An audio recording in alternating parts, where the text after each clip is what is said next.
આ બિફોર અને આફ્ટર શું છે? તો કે સમયને ધ્યાનમાં રાખીને વપરાય છે. તમે જુઓ છો અહીંયા કે બે ચિત્ર આપ્યા છે બિફોરનું. તો બિફોર મીન્સ અર્લિયર.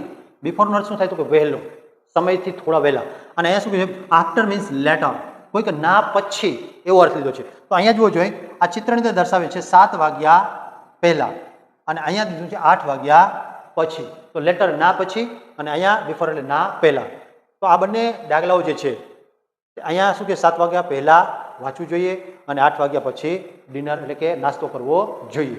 તો અહીંયા example, I study before dinner. હું અભ્યાસ કરું છું ક્યારે? તો કે જમ્યા પહેલા.